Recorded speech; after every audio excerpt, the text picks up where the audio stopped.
ma o ekomama donc to respecter mibeko ya mboko na biso moko ta kozala likola mibeko. Est-ce que lelo selon vous toko loba que la Justine RDCienne et peuple congolais ko espérer non? UDP ça fait 37 ans d'opposition. Mais 37 ans d'opposition, les a 37 ans échec. Zouana vina yo ça li kamoko échoua pendant 37 ans. Tout le monde a tant que ça a 37 ans. C'est pas presque pas la même chose parce qu'on parle politique.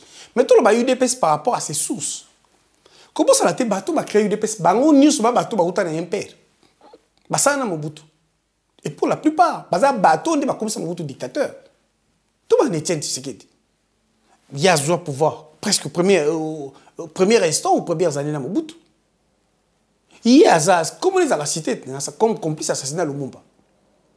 Et Tshisekedi dans l'époque jeune juriste, Aza parmi bateau, il y a la tête même il y a comité de rédaction, il y a charte impère. Parti unique.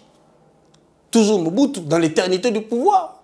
Aza parmi bateau qui ont poussé le peuple à défier Mobutu cause Mobutu le roi Nzambe. Vous avez la vidéo. N'a-t-il pas justifié la pendaison et à groupe à Binza? C'est-à-dire Kimba, Bamba, Nani, Yet. Moutola za cause démocrate. Et puis alors dit ça va, ça doit servir de leçon. Ces gens n'ont pas seulement été pendus. Tout ça, papa n'a pas témoin avant de pendre bango, tobola bango misu. On a crevé leurs yeux. Il fallait faire preuve de plus de cruauté pour banque sa population. Bato n'est pas démocrate. Te Batouana, papa Liaou a rédigé la constitution de l'époque. Donc Batouana, ils se sont démarqués de Mobutu. Parce que ma compagnie qui n'a pouvoir, en fin de compte, ils se sont rendus compte que Mobutu a repartagé le pouvoir. Ti, serviteur à Mobutu, subalterne. C'était plus l'envie de partage du pouvoir qu'une vraie démocratie. La démocratie, le peuple n'a été utilisé que comme une revendication officielle. Et puis, on a un contexte de l'époque. Mobutu a eu le pouvoir 2-3 ans après. Les États-Unis demandaient à Mobutu une ouverture, un peu d'ouverture pour la démocratie. Il fallait Mobutu à moyen européen, ça ne fait qu'une ouverture. Et quand on parle de la CIA a été utilisée, ils ont contacté quelques personnes autour de Mobutu, dont Bato Basalaki UDPS. Et n'oubliez pas tant tendance à ça à UDPS c'est Salaki. Son Mobutu Kimba, Bamba, mais il n'avait pas les moyens de le tuer parce que ça allait renverser son pouvoir, je vous le dis. Mobutu Azaki à peine quoi soit dictature. Et quand je vous parle ici, je suis un enfant issu de famille de politiciens, je vous le dis. Et là,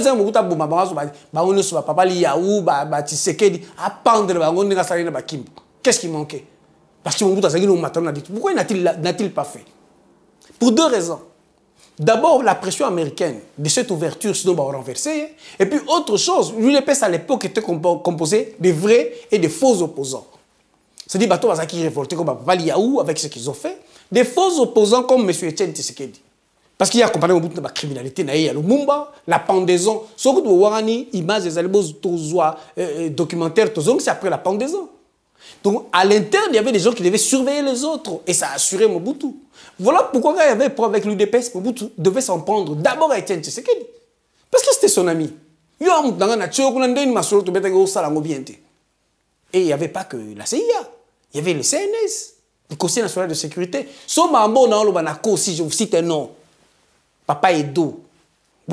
Papa. Monsieur Mokolo Apombo est vivant.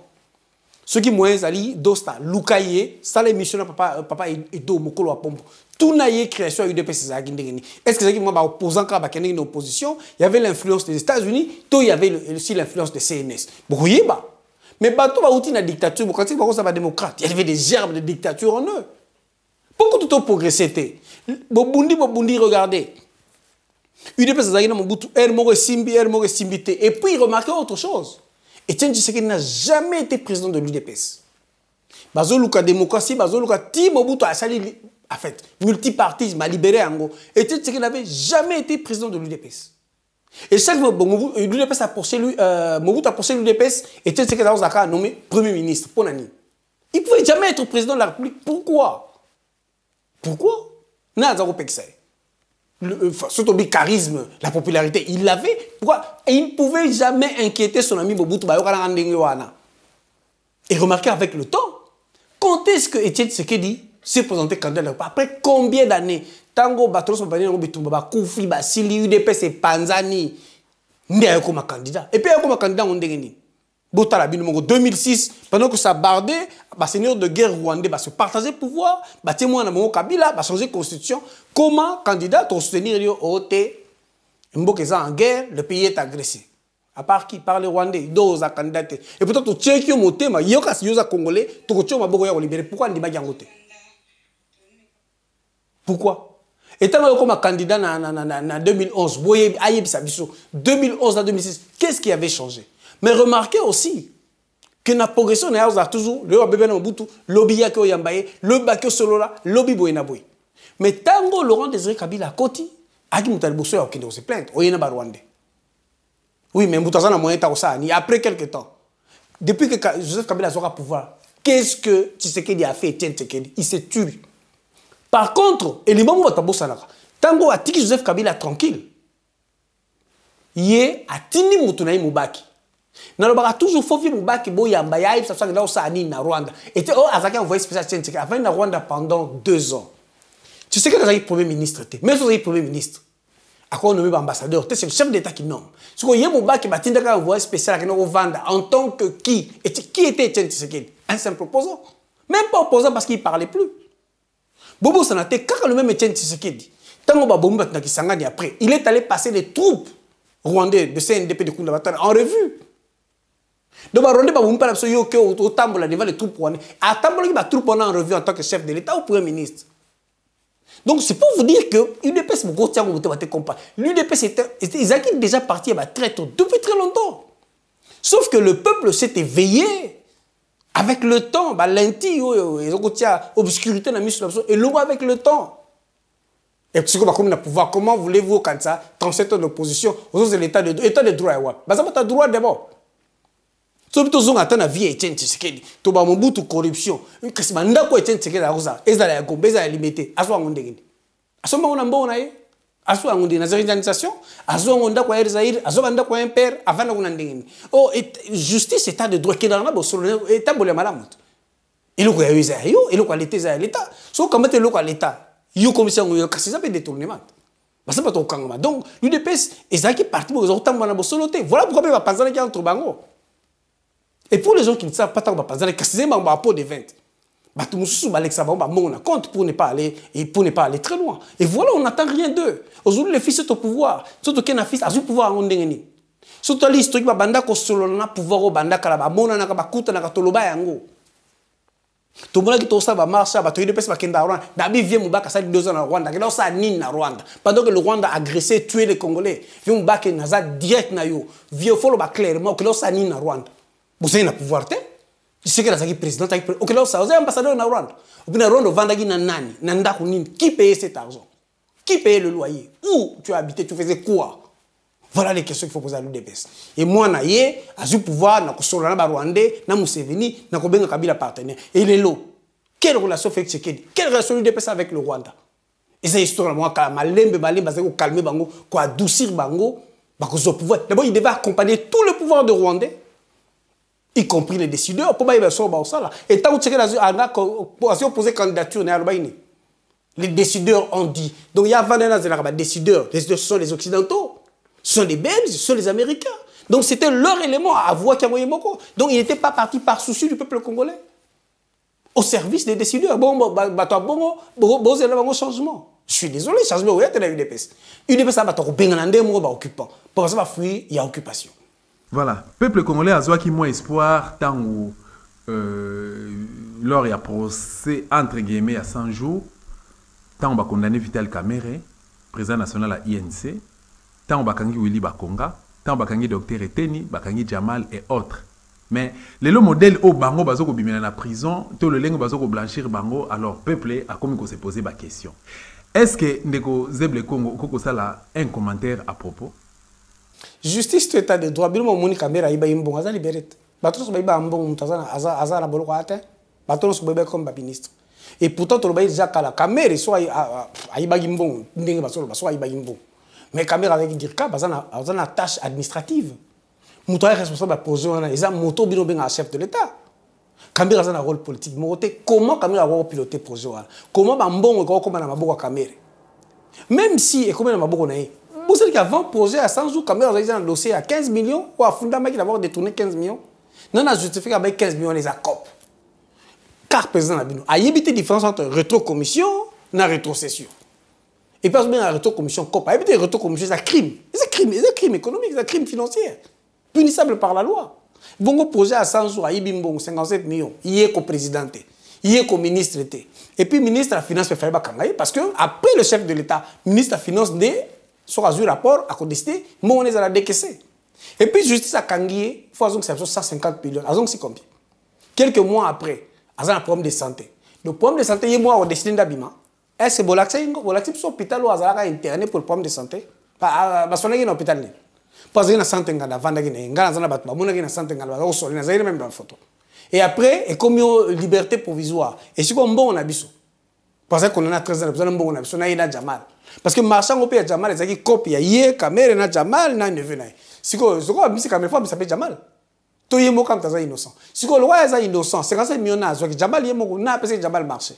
C'est de la foutaise. Bah on se pour deux raisons, c'est résumé. Pour tout le monde vole, en commençant par leur chef de l'État. Votre chef de l'État, l'État sont le chef de l'État dans l'Odosta. Et puis après, bateau on monte, et ça a un groupe qui bat. Au coup ta famille, il y a Chilombo Nakati, il y a Chilombo Nakati, ma camarade Nakati. Donc il faut pas kanga bateau, bon, ça dit ba kanga batouana, combat Chilombo Febima, combat Bandegonaye, combat ministre Moussou, la PPR de combat bateau boko. Comme ils ont agence association des malfaiteurs, ils ont pas kanga bateau pour ça cop né moi ba copte. Il y a lié. Voilà pourquoi il n'y a pas de justice. Et la justice n'est pas indépendante. Vous en avez la preuve.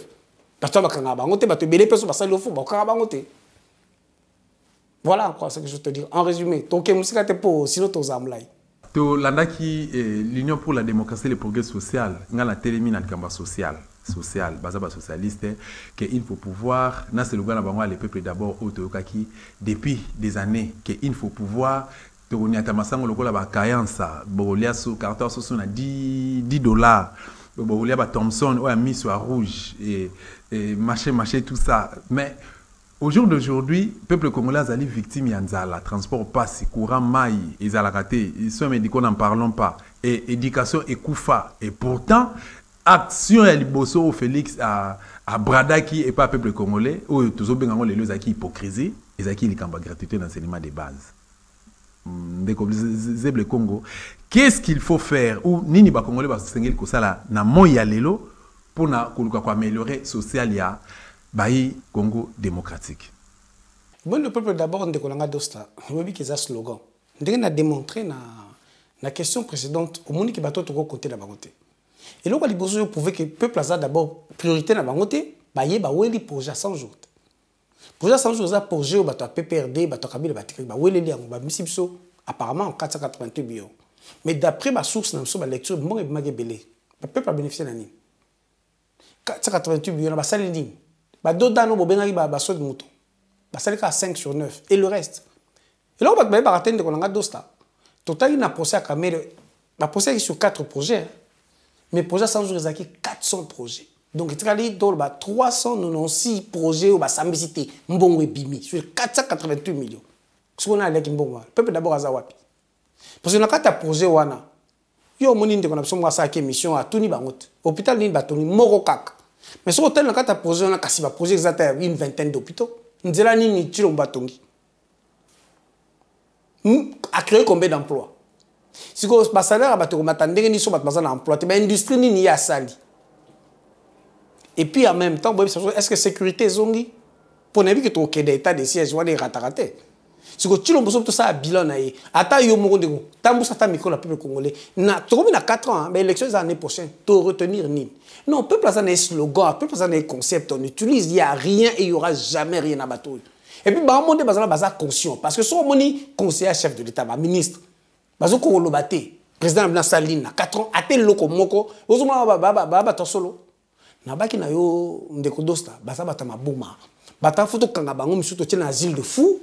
Mais sur un centre psychiatrique, surtout le monde, on a pouvoir Congo de biso. Et c'est là que sur le monde, on congolais, on monter bateau na ibaka. Des trentaines, de millions, mais bateau va libre, ba utika ministre. Dis-le. Et c'est normal, donc oublie, le peuple a d'abord été et l'homme peut changer, péter na bango. Bango ils ont une chose, bayaki au service de Kabila, ils ont bien fait leur boulot pour les Rwandais, ça se voit. Le reste on s'en fout. Il faut les oublier très vite. Pour les oublier très vite, il faut les empêcher de toute façon. Va continuer mandat la bangousous. Ça, c'est ce que je veux dire. L'article 64, il faut qu'on ait un principe, il y a des Congolais, de une valeur RDCienne. Il faut qu'on ait une élection aux alertes. Ils vont perdre. À ce moment-là, bien pour les Rwandais, ils sont très contents et ils prennent des moyens pour continuer le mandat. Donc, oubliez le peuple d'abord, c'est la famille d'abord. La semaine passée, ils ont négocié sur un contrat dans un hôtel. Dans un hôtel, Conrad, Sofitel, y compris des mobile, comme ça, qui va millier ou bête va minérer la chose, on déconne pas là. Na mindele, donc yo sala boy na kosto mindu qui tortine la terre gana au gagner autant. Comme ça, na banganda ngam na ebisio. Do standi melangai. Awa, na Louise. C'était la semaine passée. Na autant le hôtel, na Sofitel, na Conrad. Bon, bah ton le peuple d'abord, peuple azo zelani. Le lo passi na Congo yo zakuna. Passi et mati, to passi et kiti. Congolais na Congolais m'aura jugé. Poyer basso l'année prochaine à Okende. Na ba urne ko voter les sous. Peine perdue. Voilà, on a peine perdue. Au état de sécurité na écolo Congo démocratique. Le Congo, pourquoi et comment nous au gouvernement RDC azali ko sala ils a toujours ko simbate. Nazo sala lision wana na le fameux état de siège oyo Félix a imposé qu'il n'a parti Istanbul Cannabis pour traquer ba ADF et ba ndeko mouvement il y a 23 mars et qu'est-ce qui fait que Nyonso Oyo, stratégie nous sommes en place et rien ne marche pas les Merci, Ndekodo Satolobi déjà mingi. État de siège, qui est dans ce cas à résumer. État de siège est déjà mal amorcé, sans préparatif. Pour Poyo Kende Bitumba, il faut la moyen aux Anangot. Oyebi, Poutine Abagi, ça faisait 19 ans qu'il se préparait. Tant que Russie, la Ukraine, la frontière, l'Union sur la Russie, à 19 ans. Il y a eu pouvoir, il fallait 2-3 ans. Et là, il y a un pingat. Tu connais l'état de siège avec quel budget? Avec quelle armée? Avec quel armement? Et l'état de siège, tu connais à quelle échéance? Si moi, je suis à quel état de siège, à éviter ça combien de temps? Capacité armée, il y a évité. Après une année d'état de siège, le groupe armé, ils ont mataka, ils ont commencé à oublier qui akomi yo ba corrompu baza na kati armée oza bololé oza pega bololé fa ba na kota no armée wana za na armée eza armée ya kosangana bato ba uta guerre ba uta Rwanda ba uta Uganda ba kotsa ba na armée yeta ndia comme président azako lo batewa ke armée wana za ba Rwanda na kati no Félix Tshisekedi maile na iza ko kate et puis tango ya yi po armée wana ko makasi soko jo mo les 2 premières années boy sangai na ba ka yo baka dosta kota koli kibumangu quand il y a à réformer à Fongoli, matériel ni moderne ou sombi, contrat ni signé dans la société de sécurité privée, tout va paramilitaire, pour nous former les soldats dans le commando. Pendant 2 ans, ceux qui sont formés. Le commande ni armement ya sali, parce que na tilo ba ya sombi ba armement ni namboka ni, il y a valeur ni. Et quel est le budget de notre armée aujourd'hui? Pour aucune de guerre, faut mi bongisate. Il n'y a aucune guerre sans Mibongis. Et puis, comme on est là, il y a des militaires qui sont corrompus. Il y a des militaires qui sont corrompus. Il y a aucune guerre, il y a guerre contre la milice rwandaise, le groupe Rwanda, Kagame, il y a des Museveni, il y a des et puis, pire encore, il y a des bateaux, il y a des guerre. Il y a des bateaux, il Uganda. Pour preuve, il y a des Museveni, il y a des Ougandais. Yoti lo boyebisa biso comment faut attaquer Uganda alors je suis armée ougandaise ou bengisi ba koti pa na biso et puis loko bato ba sa attention te botra ka tanga armée ougandaise à koti pa na biso quelques mois après ba biso M23 zongi et pourtant M23 va na Uganda est-ce que M23 ngoza ba soldat congolais ba va na Uganda tout ça armée ougandaise yaki ba bongoli M23 adu ko boma pa na biso état de siège je suppose ou supposerait que ba frontière wala za la Uganda ba kota kindengeni. Et si vous voulez que ce soit image au Chilomba, si vous avez un peu de Museveni, pour vous vendre na Uganda, côté la Congo. État de siège est nul et non avenu. Et puis, il y a une armée qui est changé. Tu as combien d'appareils qui ont commandé pour la force terrestre? Ils ont des chars de combat, ils ont des fusils d'assaut. Combien de bateaux qui ont commandé pour la force maritime? Et combien d'avions de chasse au Bissot sont pour le renforcer à Bissot? Pour les rebelles, ils vont dans la zone, il y a non accès. Pour pilonner, et besoin de victoire, pour réussir l'état de siège. Au président, nous avons bien moté. Échéance exacte. Et besoin d'un parlement sans évaluation, sans preuve, parce qu'on nous évalue l'état de siège. Donc, un état de siège au TIN avait élection. Mais sachant bien que, constitution mboka na lobby, et si l'état de siège est allé, vote gros ça le matin. Si vous avez un état de siège, na sud qui vous n'a maniema. Vous voyez que sud qui vous connaît des minembo est allé, sud qui vous n'a bitumbeza makasa to ba maïmaï, ba FARDC, et kasina ba sola ba Rwanda wana. Est-ce que Daniel Safa Kendara na Rubero na Lugaba? Si vous avez bitumbeza qui pena maniema non, ba armée ba milice ba weli ba mine d'or. Si vous avez un état de siège, on fait étendre en pena maniema na sud qui vous. Si vous étendre ça veut dire que côté une élection exacte. Est-ce que bino ba congolais bozo zelani, bande ko pas est bozo zelani état de siège. Donc l'état de siège c'est nul. Comme votre président Félix Tshisekedi est nul à la tête de ce pays. Comme ses collaborateurs sont nuls. Nous suivons notre propre arrêt de bord. Merci Ndeko Dosta. Je crois que pour les Lotosukiwana, j'espère que tu écoutes et quand tu auras encore beaucoup de questions à nous poser sur d'autres sujets, nous serons là, nous serons disponibles pour répondre à vos questions. Grand merci à vous. Merci beaucoup, Baï Congo démocratique. Merci Nayo. Moi, Namboka Zeble Congo, on a rappelé que Azali, Moka va combattre la liberté, un résistant.